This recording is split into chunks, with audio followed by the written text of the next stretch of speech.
Baik, bismillahirrahmanirrahim. Assalamualaikum warahmatullahi wabarakatuh. Jumpa lagi dengan saya di Abil Maiwa Channel. Jadi teman-teman, channel ini merupakan channel pendidikan tempat kita berbagi tentang aplikasi pendidikan, Microsoft Office, serta tips dan triks komputer. Jadi pada video kali ini Bapak Ibu ya, kembali lagi kami akan berbagi sebuah video informasi terkait data guru honorer yang wajib valid di Dapodik 2022 saat memilih mutasi atau pindah ke sekolah lain atau pindah Satminkal ya, seperti itu Bapak Ibu ya. Nah, di sini kenapa kami membuat judul konten ini? Itu ada alasan utamanya.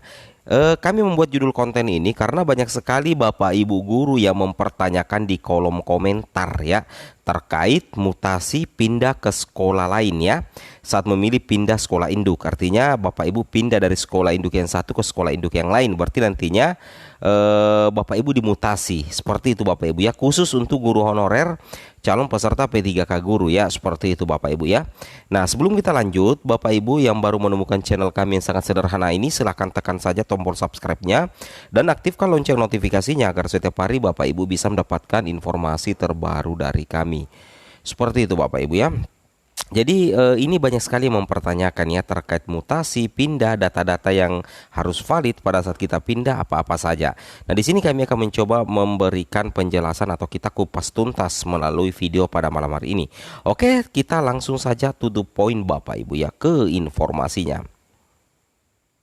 Jadi di sini Bapak Ibu harus pahami ya, sebelum Bapak Ibu ada yang ingin pindah ke sekolah lain atau mutasi misalkan, Bapak Ibu harus memperhatikan lini masa jadwal pelaksanaan rekrutmen P3K Guru 2022 agar nantinya data Bapak Ibu itu betul-betul aman. Jangan sampai Bapak Ibu pindah kemudian tiba-tiba dilaksanakan rekrutmen PDK guru itu kan ribet Bapak Ibu ya. Nah, di sini Bapak Ibu itu siap-siap ya, Bapak Ibu siap-siap di sekitar bulan September ya hingga Desember bagi yang pelamar umum. Sedangkan yang lolos passing grade baik itu prioritas 1 itu Bapak Ibu siap di sekitaran bulan Juli Agustus. Karena di situ nantinya ini 2 bulan ini, bulan Juli dan Agustus itu menjadi penentu nasib ya untuk 193.954 guru yang lolos passing grade.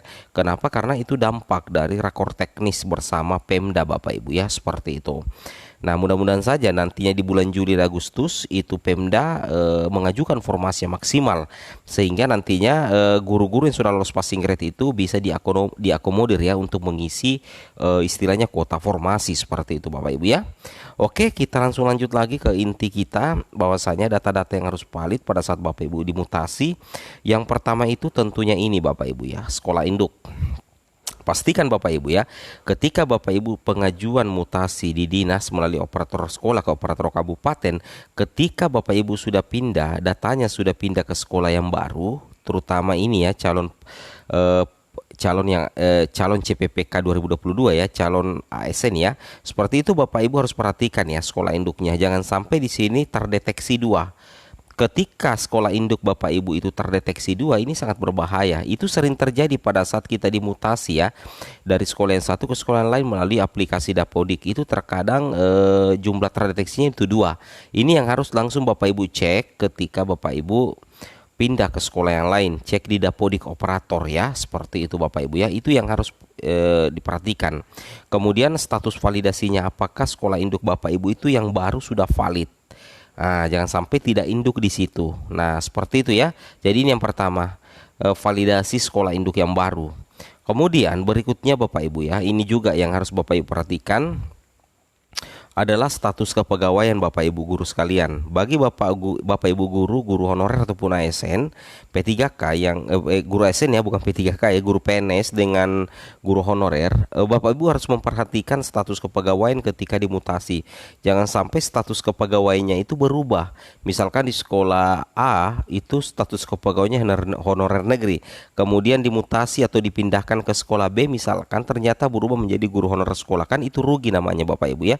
Nah, jadi data ini fleksibel Bapak Ibu, terkadang tiba-tiba mengalami perubahan yang kita tidak ketahui. Makanya di sini Bapak Ibu harus memperhatikan status kepegawaian Bapak Ibu di Dapodik. Dapodik ya, bisa dicek melalui info GTK, bisa dicek juga melalui SIM PKB seperti itu. Kemudian nomor SK pengangkatan Bapak Ibu itu harus tetap valid ya. Jadi yang diambil itu adalah nomor SK pengangkatan. SK pengangkatan itu adalah pada saat Bapak Ibu menjadi guru, bukan pada saat Bapak Ibu mengabdi di sekolah yang baru. Itu yang harus dibedakan untuk SK pengangkatan. Begitu juga dengan TMT SK pengangkatan. Tanggal mulai tugas Bapak Ibu sebagai guru. Nah, ini harus valid ya, harus valid 100%. Oke. Kemudian data berikutnya Bapak Ibu ya, kita lanjut lagi. Data berikutnya tentunya NIK. Nah, ini yang paling sering berbahaya Bapak Ibu ya, ini sangat berbahaya. Ini ada dua ya, nomor induk kependudukan dengan email.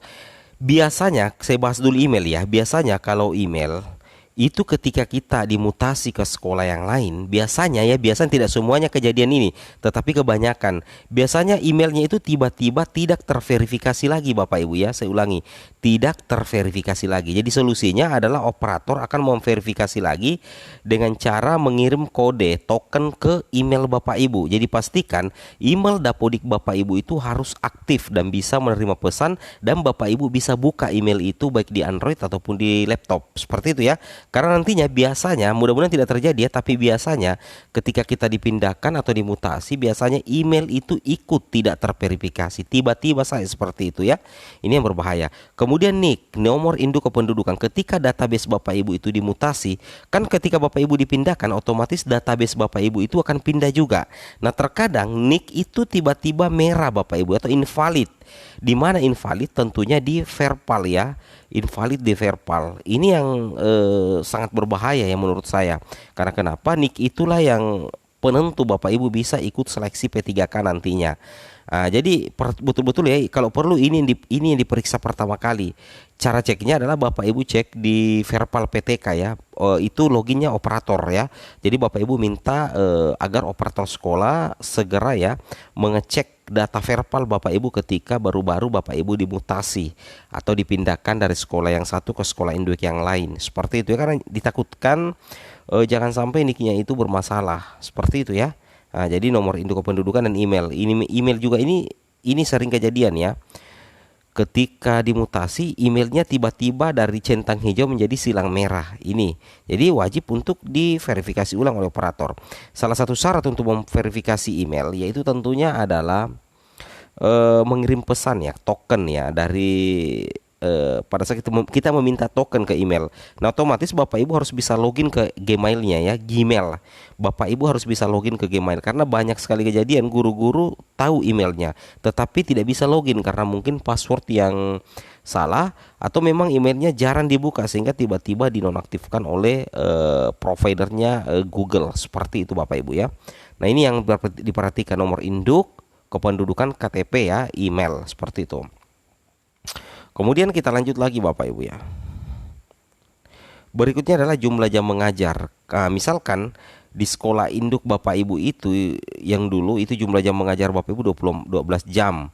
Nah, Bapak Ibu kan mutasi pindah dengan asumsi Bapak Ibu bisa mendapatkan 24 jam. Nah, itu yang harus dicek.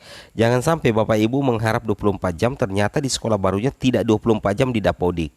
Padahal Bapak Ibu realnya mengajar di sekolah baru itu 24 jam. Nah, Bapak Ibu bisa cek di info GTK, bisa juga cek di Dapodik ya, minta bantuan operator sekolah. Ini juga penting sekali Bapak Ibu ya.